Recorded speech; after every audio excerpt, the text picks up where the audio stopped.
Нөксілі Көшкінбай Шамратовта қоян бағып, оны көбейтуді дәслебінде әхуайы бір қызығушылық деп қараған болса, енді оны хоббиге айландырды.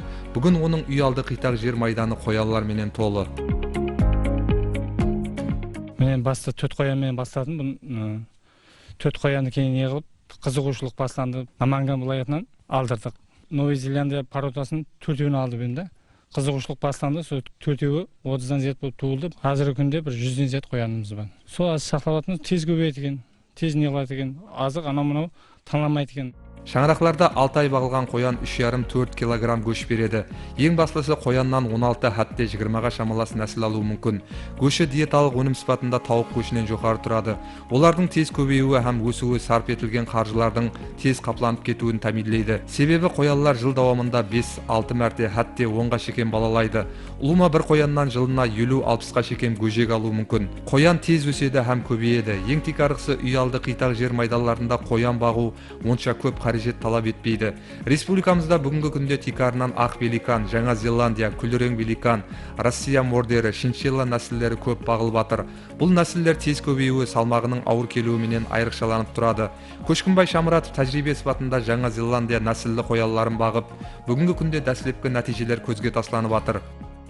Міне Новый Зеландия қоямыз, мына бұның салмағы 4-5 килограмм келеді. Қазіргі күнде міне туылғанына 3 айдан көп болды азынан міне. Бұл жемді аңламайды. Кепек, кешер, капуста, жоңышқа беріп атымыз қазіргі күнде. Бір туғанда 10-12-сін туады. Азы 8-9 туады ол. Барлық тарауларда болғаны сияқты қоян бағудың да бір қатар тәжірибе һәм ұсулары бар. Жаңа туылған көжеклерді ашық һәм жауық кетеклерді сақлау, оларды ауқатландыруды да дұрыс жөлкемлестіру айрықша ахметке ие. Көшкінбай Шамратов Қарақалпақстан Республикасы ветеринария һәм шаруашылықты рауаждандыру комитетінің қанегесі болғанлығы себеплі де бұл бағдарда үлкен білім һәм тәжірибеге ие. Мына балалары кеше Наманганнан әкелгеннен кейін мына туып бастап жатыр мына аналары. Бұл 3 ананың балалары да бұлар. Бүгінге дейін бүгін 27-ші күні балалардың несі. Міне үлкендері, міне қоянларым міне несін әкелдік, көжеклері.